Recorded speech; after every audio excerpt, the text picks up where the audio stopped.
수강생 여러분 안녕하세요.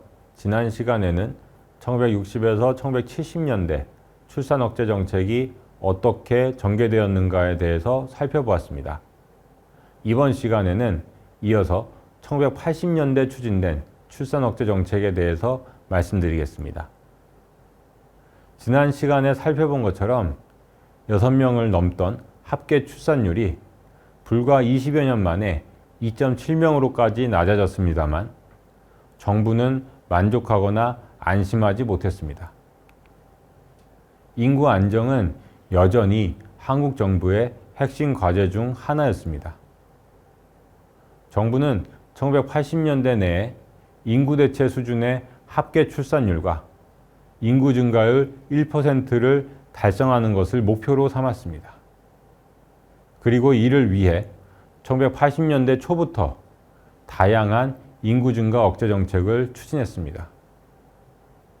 그 주요 내용을 살펴보겠습니다. 우선 피임 시술 수가를 적정 수준으로 인상하였습니다.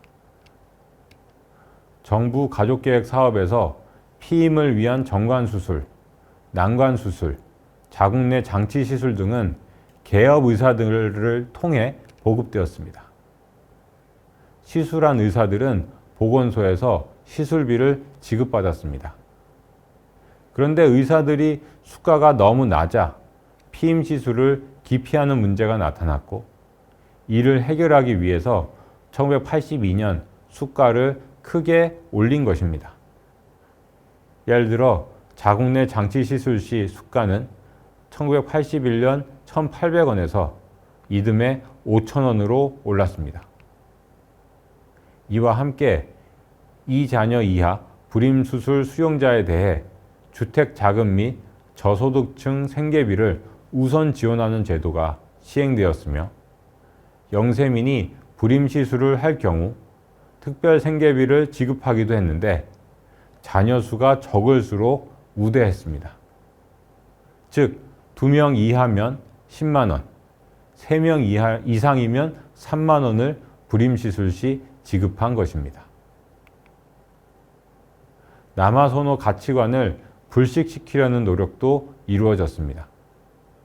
반드시 아들은 있어야 한다는 인식이 자리 잡고 있었는데, 이는 출산율 하락을 가로막는 요인이 되고 있었기 때문입니다. 딸만 있는 가정에서는 아들을 꼭 낳으려 했는데, 이는 출산율이 높아지는 요인이 되고 있었습니다. 그리고 그 과정에서 태아의 성을 감별한 후 인공임신 중절을 시행하는 경우도 많아 셋째, 넷째로 가면 출생 성비가 심각하게 왜곡되는 현상이 나타나기도 했습니다. 당시 자료를 보면 1986년 첫째 아이의 출생 성비는 107 정도였는데, 둘째는 111, 셋째는 138, 넷째는 153으로 출산 순위가 뒤로 가면 갈수록 출생 성비 왜곡이 심해졌습니다. 남아선호 가치관을 불식시키려는 노력은 구체적으로 어떻게 이루어졌을까요? 우선 혼인법, 상속법, 가족법 등의 개정이 이루어졌습니다. 이를 통해 여성의 지위 향상을 도모한 것입니다. 여성이 남성에 비해 낮은 대우를 받고 있는 것이 남아선호 가치관이 지속되는 중요한 요인 중 하나라고 본 것입니다. 이에 따라 호주의 실질적 권한이 거의 없어졌으며, 이혼 배우자의 재산 분할 청구권을 신설한다든가, 아들과 딸, 장남과 차남 등의 차별 없이 균분 상속이 이루어지도록 하는 등의 법 개정이 이루어졌습니다. 또 의료보험법을 개정하여 출가한 여성이 직계 존속, 즉 자신의 부모나 조부모를 부양하고 있는 경우 이들을 피부양자로 인정받을 수 있도록 하였으며, 피보험자인 부인의 직계 존속도 피부양자 범위에 포함할 수 있게 하였습니다. 즉 남성이 장인, 장모 등을 피부양자로 둘 수 있도록 한 것입니다.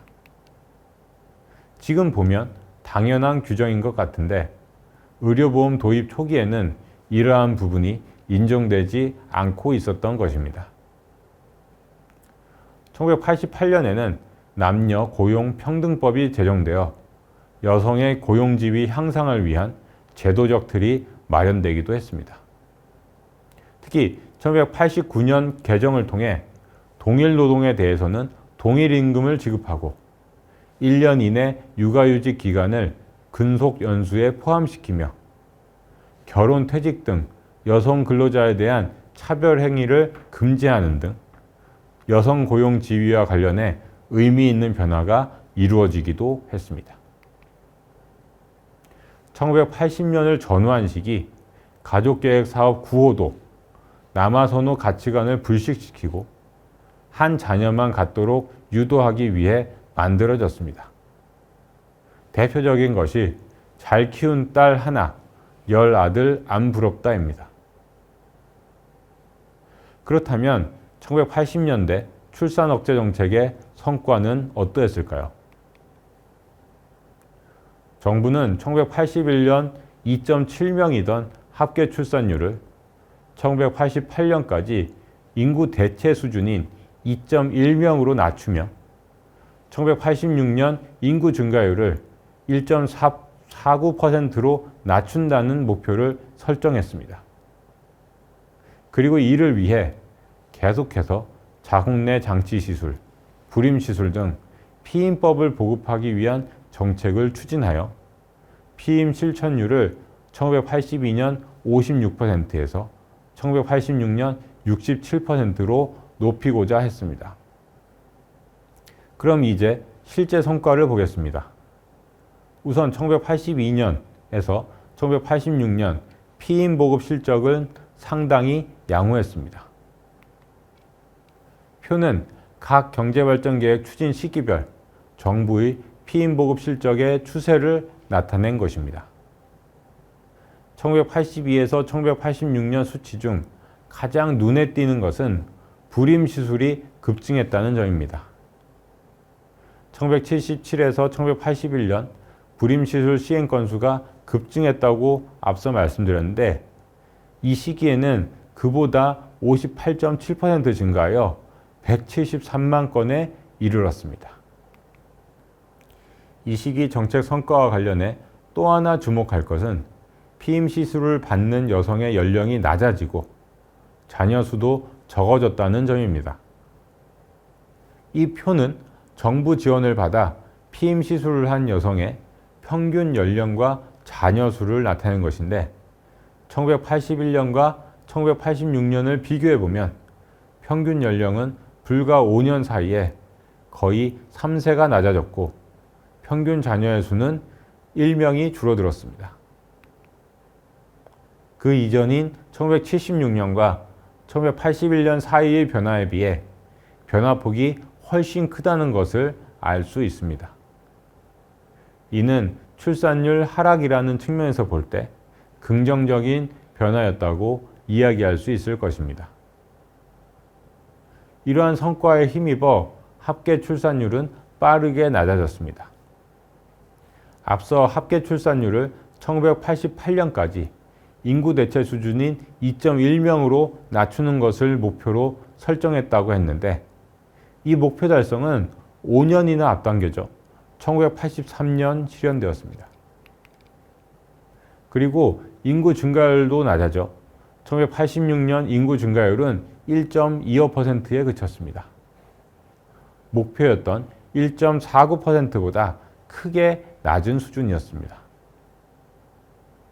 당초 목표보다 출산 억제 정책의 성과가 양호하게 나타나자 정부는 1986년 다시 새로운 인구 목표를 제시했습니다.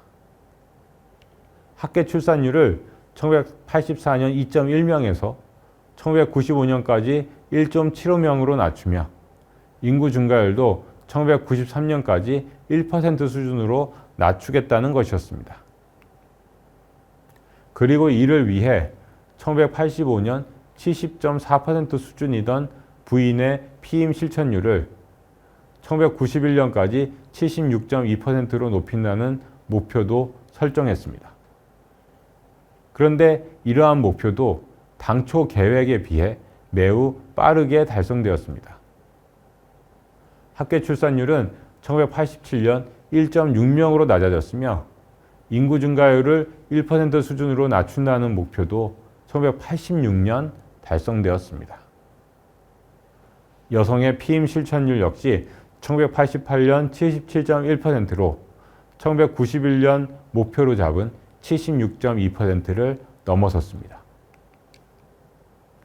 1980년대에는 출산 억제 정책의 성과가 당초 목표를 크게 웃도는 양상을 보였던 것입니다.